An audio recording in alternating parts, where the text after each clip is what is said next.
Sorry about yesterday. It didn't pan out with the telephone and the recording, but whatever. So today's daf is daf samach hey, and one of the issues that we're going to discuss today is the statement of Rabbi Lazar, and we're discussing what exactly is the obligation of the husband within the framework of marriage based on the laws of Ksuba. And Rabbi Lazar's opinion is ein poskin yenos leisha, that even if a woman comes forward in the framework of marriage and she says she wants to get money for wine, he, the husband, does not supply her with money for wine. And the reason for that is because Yain, Rashi says, Margila L'Taivas Tashmish. V'im Tomar, what are you going to do with the Pasuk in Hosea Novi? Elcha Acharei Ma'avai Nosnei Lachmi Umemi Samri Ufishti Shamni V'Shikuya. And the word Shikuya means Yain. So we see that it's the Derech HaIsha to drink Yain. And that's how the pasuk describes it. Mavai. Mavai is a woman, and she gets all these things like lechem, which she prepares, and samri, tzemer, pishtin, shemen. Everything is on the list, including yain. And this is part of Nevuas Hosea, who says that HaKadosh Baruch Hu told him that in the future there'll be many multitudes of Bnei Yisrael. They'll gather together, the Bnei Yehuda and Yisrael, and they'll appoint one head, one leader over all of them, all of the people. And Uba'osa Eis Yikavlem HaKadosh Baruch Hu, God will be very happy with them. And he gives them, Hosea, a tochacha, because he wants them to do tshuva and bring about that ultimate beautiful situation at the end of days. So the Gemara answers the following, that we're going to reinterpret the word shikuyoi. Shikuyoi seems to be referring to yain, but we can reinterpret it as dvarim sha'isha mishtokekes aleim aynim takshitin. That the word shikuyoi, the root of the word is shuka, something that you desire. And in this case, she desires jewelry. Darish Rabbi Yehuda, ish kvar nevira, amrile, ish kvar nefarchayel, minayin shein poskin yenos leisha. Is there a source in the Torah from which we can derive the conclusion that women should not be given wine? Shenemar, describing Chana, vatokom Chana charei achla b'shilo. Now notice, it refers only to her achila. And v'acharei shaso. Shaso is in the masculine, and that refers to husband Elkanah. Shaso v'lo shasas. Why did the pasuk speak about the woman eating, Chana, and not about her drinking? It says that he, her husband, drank, implying that only her husband drank yain and not her. So from this we derive that a woman, it's not darka shalisha lishtos yain. Therefore, ein poskin yainos leisha. Later on, the Gemara is going to discuss this at more great length. Are you going to make the same diuk and be consistent? The pasuk describes achrei achla in the feminine. Does that imply that her husband didn't eat? As if to say that we don't give a man anything more than yayin, we don't give him food, solid food to eat. That for sure is not true. So therefore, you don't have a consistent way of being medayik in the Lashon HaPasuk. Elkanah for sure ate, and yet it only says achla in feminine. And the Gemara answers, Anan midashani kra b'dibure kamrinon. What I am being medayik is from the fact that the Torah changed its language. It starts with achla in the feminine, and then it shifts and drops the ball on Chana, and instead all of a sudden it talks about Elkanah. Michti v'gavoka asik v'asik. The pasuk is addressing and describing Chana, and all of a sudden there's an abrupt change. Achreach lo b'shilo, my time is shani, and then afterwards it says shaso in the masculine. Shma mina shaso. It must be that the Torah wants us to be in the diet from that shift, that change from lashon nikeva to lashon zachar. There are ish darko lishtos yayin v'lo shasas, but not her in the female, in the feminine. She doesn't drink yain.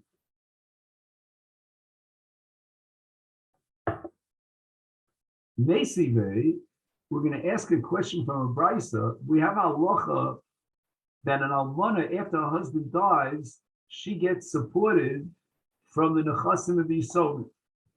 So even though they inherit his estate, they have to dedicate money for the almana for her mizonos, regila.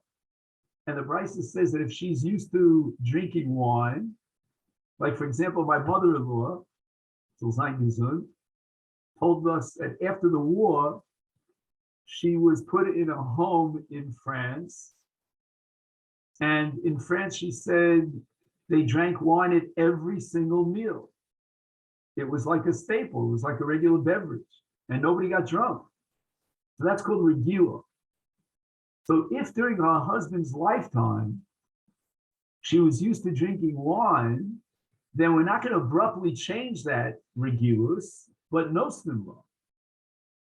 But that's against Rabbi Elazar, because Rabbi Elazar says lo poskin yayin leisha. He doesn't qualify. He doesn't differentiate between, well, let's say she was regila during the lifetime of her husband and so forth and so on, or during her youth.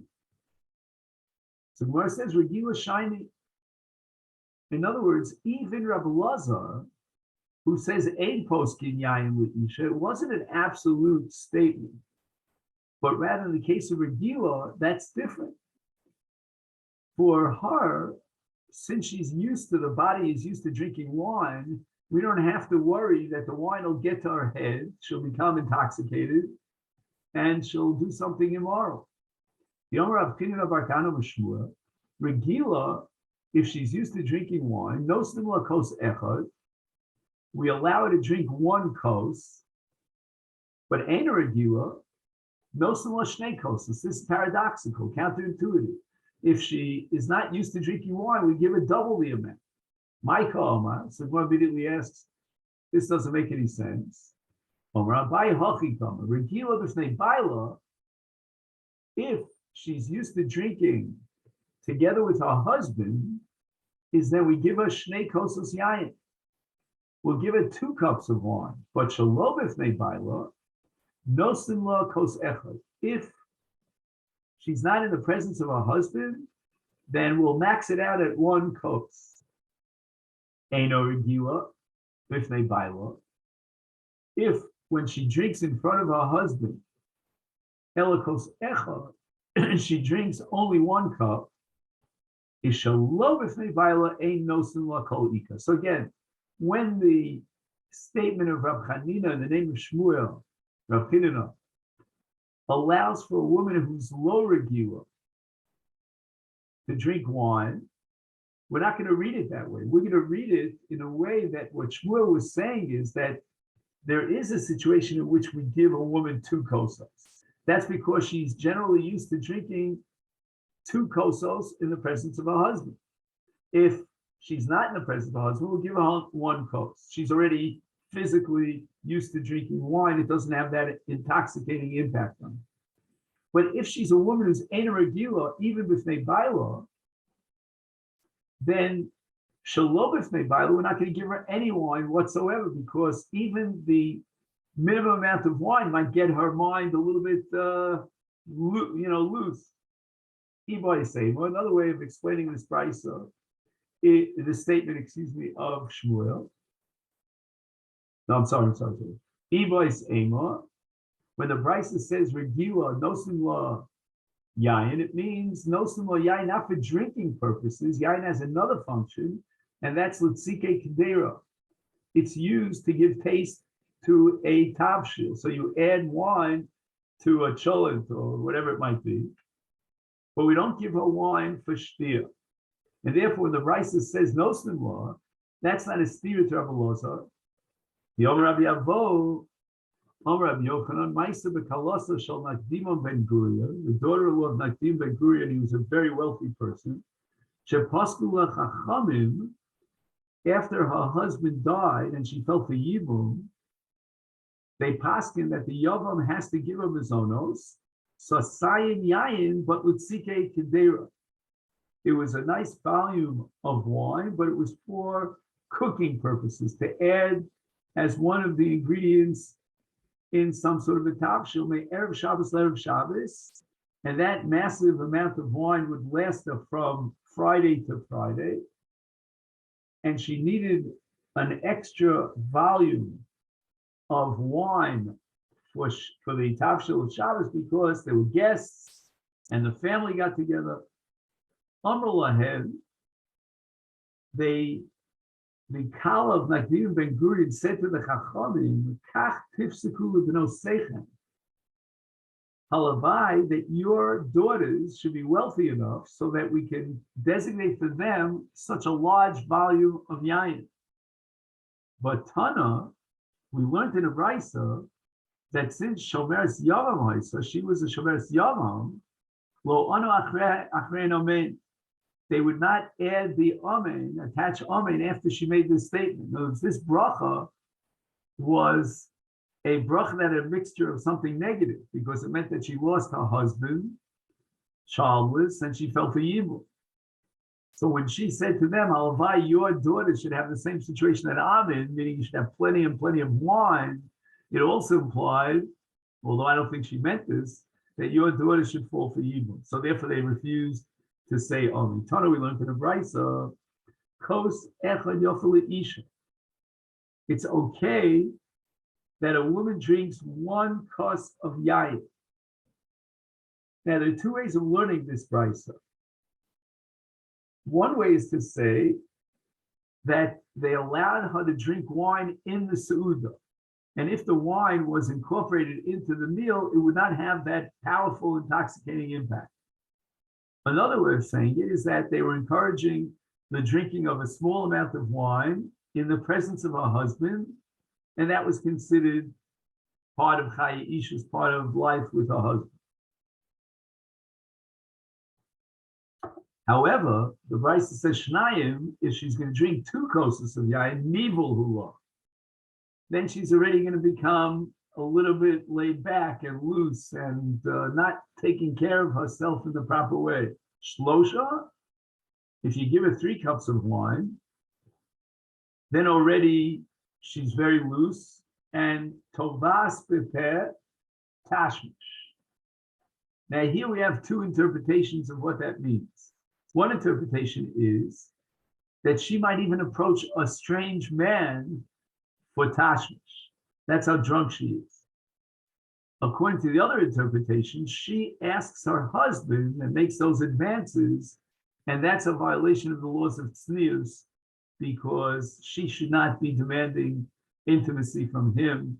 It should be the other way around. Arba, once she drinks 4 cups of wine, she loses it entirely, and she just needs some sort of a physical act in her body. And even to have a relationship with an animal, which is bestiality, she would be willing to do that. She's so desperate, and she looks for that act of bestiality. Omar Rava said the following: Lo shanu, all this, harsh language in the Brisa, elik she'ein baila ima. If she's not in the presence of her husband, I will baila ima leslan ba. She's allowed to drink wine. Her husband is certainly to protect her and inhibit her from any immoral relationship. So the Gemara asks, va. Chana, the baila ima havi, the case of Chana, which was the source from which we derived the conclusion that she did not drink wine, and she was in the presence of Elkanah, her husband. The answer is Achsanoi Shiny. There might be a reason why we want to inhibit a married woman, from having a relationship with her own husband, And that's the situation of Achsanoi. In other words, if she's not in her own home, but she's rather a guest in someone else's home, and they didn't have, those walls that would guarantee silence and privacy. The Omer of Huna minayin lachsanoi she'also b'kashvan mita. It's not sanua for the achsanoi who's a guest, and if he's engaged in intimacy, people will in the house might know about it, because as we said, the walls are very thin. Shenemar vayashkimu baboker. This is after the couple, that's Hannah and Elkanah, slept overnight. They woke up the next morning. They're in Shiloh, the Mishkan.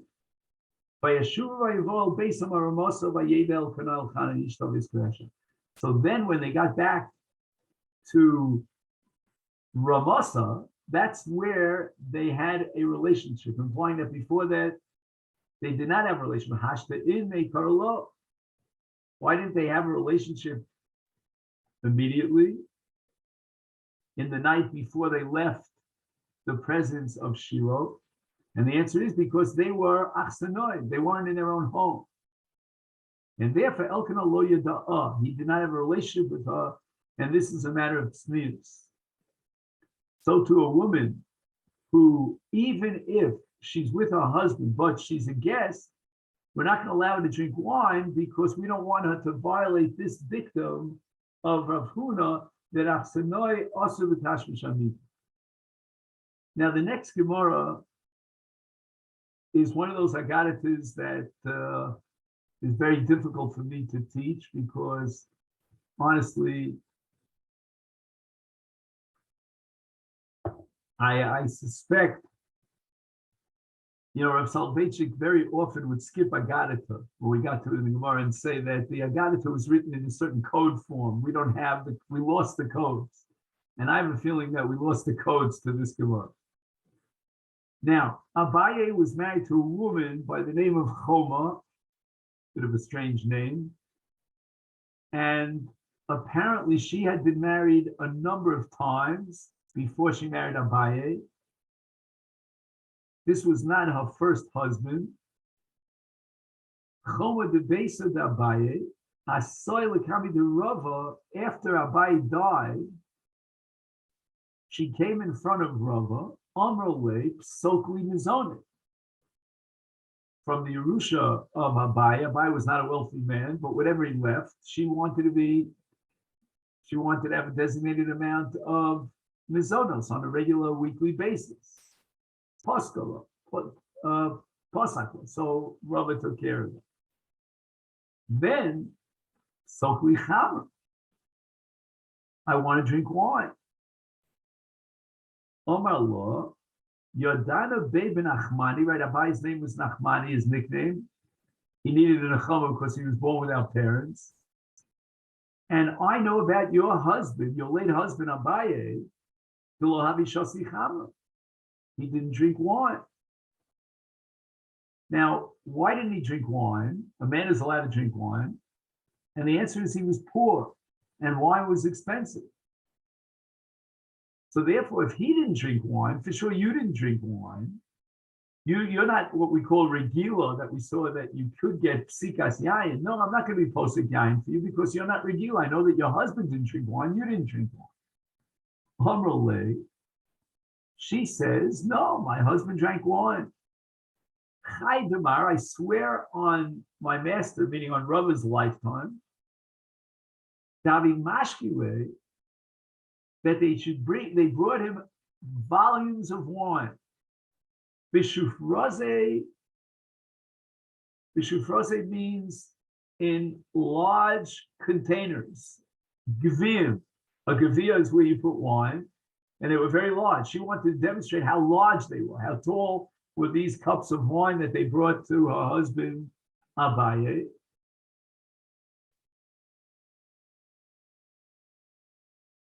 Ki high, like this. What does like this mean? She lifts up her arm and she shows him how long were these glasses, these receptacles in which filled up to the top with wine, they brought to her husband Abaye to drink. By the way, these long glasses of wine remind me of beer. I don't drink beer, but I saw in many countries that they bring out beer. You can't believe the size of the beer. It's like a foot and a half long. But in any event, when she lifts up her arm to show and demonstrate to Rava the length or the height of these gevios that within which they served wine to her late husband Abaye, she exposed her arm. Bahani de Kamachvila, when she shows him the extended arm to demonstrate the size of these glasses, Igle Dra, her arm was exposed. And Nafal Nahora B'Beidina, the entire Bezdin of Rava filled up with light. They didn't have to turn on the electricity. In other words, her arm, her exposed arm, radiated light. And what I did see in the commentaries here is that light here in this context means Yofi. Her beauty was exposed. Now, I'm not sure exactly, if I'm not mistaken, Abaye died at the age of 60. So maybe he married a slightly younger woman, this Choma, and maybe she was 50. I don't know how old she was, but apparently she was very beautiful, even at that age. And this is after being married a number of times before Abaye. So apparently she must have been an exceptionally beautiful woman, a Miss Universe in her time. Come Rava was so aroused by her beauty that he got up, Ola they say, and he went back to his house, Tava lebasra chizda, and he asked, whatever it means, Tava, he indicated that he wanted to have intimacy with his wife because he was aroused. And she was the daughter of Avchizda. Amra Le Basra Avchizda, Avchizda's daughter, meaning the wife of Rava, realized that something is going on over here, like he comes home and he's got to do it. Was there a woman in the Bezdin that, they got you excited? Amar, he said to her, Choma de Bezdin Abaye. Now, I don't know why this isn't the shtickle lashon hara, but in any event, he identifies the widow of Abaye. Now, again, this is the part of the Gemara that's hard for me to take literally. Nafka Basra, right? The daughter of Rav Chisda, the wife of Rav, goes running after Choma, the almana of Abaye, and Machtala, she hits her. Bekufle de Shida, with the lock on a chest, on an argas. I mean, it sounds like she's really beating her up with something very heavy. And then she continues running after Chuma. Adi Afka La Mikula Machoza, right? The city of Rava was called Machoza, and she chases her out of the city of Machoza. This is the widow of Abaye. Amrullah, and while she's chasing, again, the wife of Rava is chasing the ex-wife, the widow of Abaye, she's screaming out to her, Kataltlech Tlasa, this is the third husband that you killed. V'asasla Mikteachrina, and other men will want to marry you because you're so beautiful, and you're going to kill other men. This is a matter of pikuach nefesh. I got to get you out of here. I got to run you out of town. Now, the Mefarshim point out, based on the Sugi Yevamis that we learned not long ago in Samach Daled, that a man is not allowed to marry an Isha Katlanis if she had a few husbands that died. So why did Abaye marry Chuma? So the Mefarshim say that we accept the Shita of Gamliel excuse me, Rav Shimon Gamliel, that a woman is not a katwanis until she kills 3 husbands. And Abai was the third of the 3. So Abai was allowed to marry her because she had only been married twice and widowed twice previously. However, at this point in time, even according to Rav Shimon Gamliel, Chuma becomes a katwanis. And the way the Chazal understood a katwanis is that anyone who marries her, his life is literally in danger. She's already killed 3 husbands. And therefore, the wife of Rava ran her out of town. This Chuma has to be run out of town. It was almost like a public statement. This woman is a katwanis. And she's very attractive, and people will be attracted to her and they'll want to marry her. Another story. The Besu, the Rav Yosef prayed to Rava. So we're talking about Rav Yosef, the son of Rava. Not the famous Rav Yosef, who was the Rebbe of Rabbah. So the wife of Rav Yosef, Asoy Lekami de Rav Nechemia, Berei de Rav Yosef. So she came in front of Rav Nechemia, the son of Rav Yosef, after her husband died. And she said to him, he was the posek, he was the Av Bezdin, Psokli Mizonik, fine posek. Psokli Chana posek. Why? Omar Allah, he said to her, you know why I'm going to give you an allowance for wine? Yodana behu b'bnei Mechoza, d'shasu chamra. I know about your people in Mechoza, where you were raised and married, that they drink wine. That's the regulus, to drink wine. And therefore, I'm going to be posik for you, yayin. And this again supports the Gemara that we saw earlier, that if there's regulus, we don't have to worry about the intoxicating impact of wine. Another story, the Besu, the Rav Yosef prayed to Rav Menashe. Now we're talking about the wife of Rav Yosef, the son of Rav Menashe, who came from a place called Tvil. Asoy Lekami de Rav Yosef. He comes after she comes after the death of her husband in front of Rav Yosef.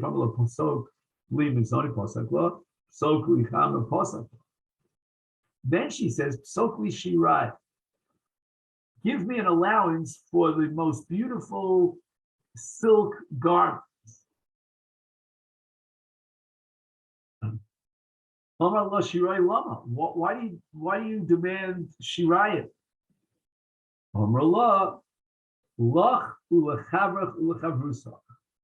I have to wear beautiful garments in honor, in respect, in deference to you, the great rabbi, and your colleagues, meaning it would be if I would wear my used out clothing, my hand-me-downs, wardrobe, for your cover, because after all, I was the wife of Rav Yosef, it's important that I wear the nicest clothing and be presented.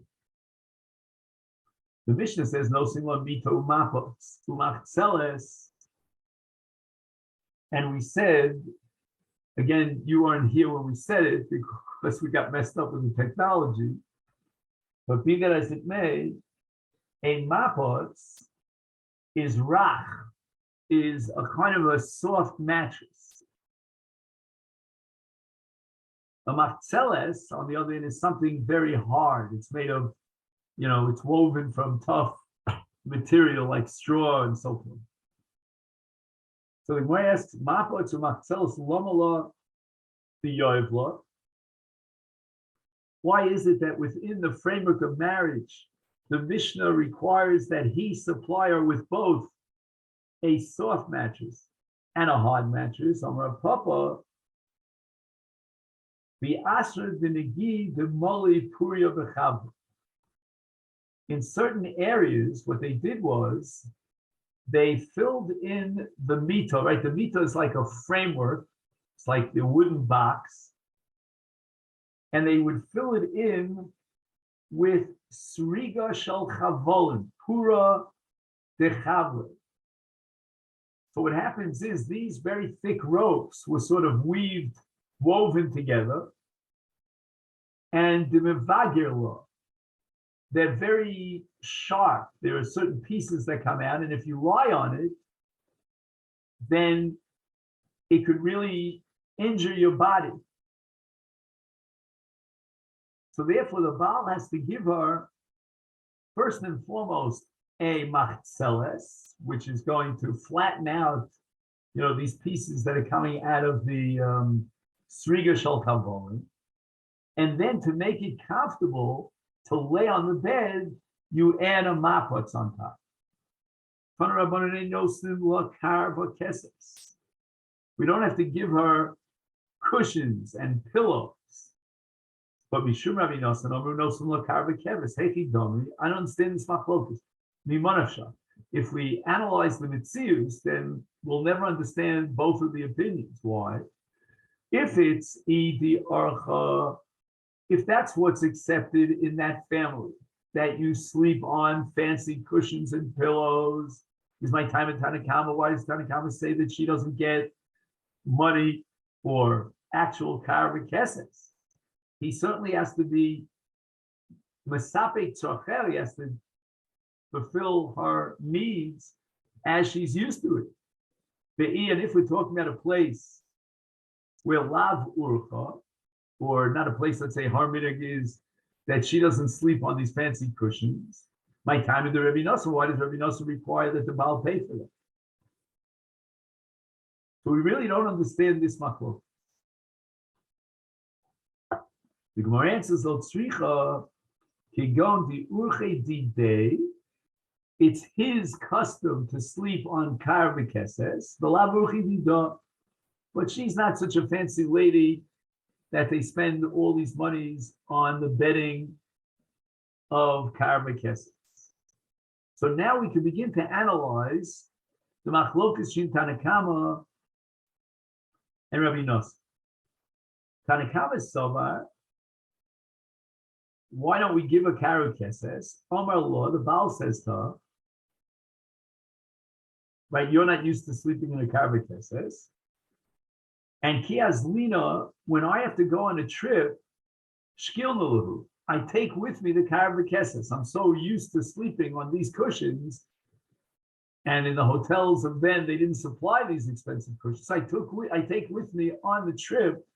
I pack it up in the suitcases, my karu keses.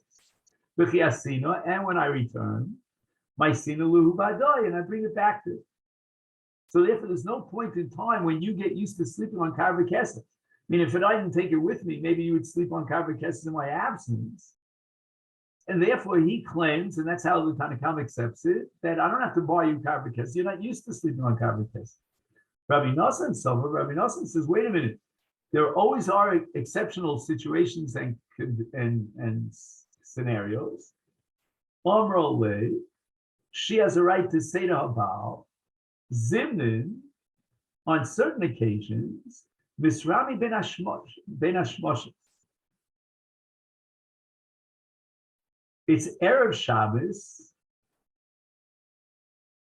and you arrive home the last minute before Shabbos. You're on, let's say, a business trip, and it ends right there. Friday morning, he has an 8-hour trip to get back at home. And v'shakalplu l'didi u'mignis li al aro. You don't have a karen keses to sleep on. So you're going to take my soft cushion, which we said was the mapots, and you're going to force me to sleep on the ground? So it's not always the case that you will bring with you the karen keses. I guess there's no eruv. And therefore, the Baal has to provide, says Rabbi Nosson, he has to provide his wife with karvakeses because of those rare occasions when otherwise she'll have to sleep on the ground. The Mishnah continues, this is no sin law, kippah. He has to provide her with a head covering.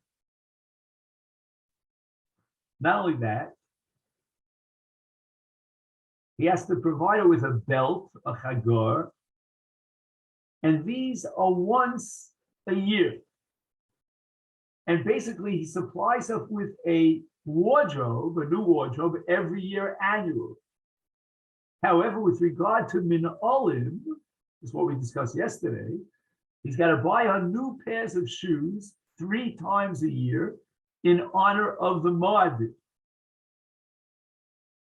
Now, it's not clear what that means. Does that mean that this is part of Kvod Yontiv, and that's what obligates him? Or it means that really you have to buy her three pairs of shoes during the entire year, even if there was no mitzvah of Yontiv.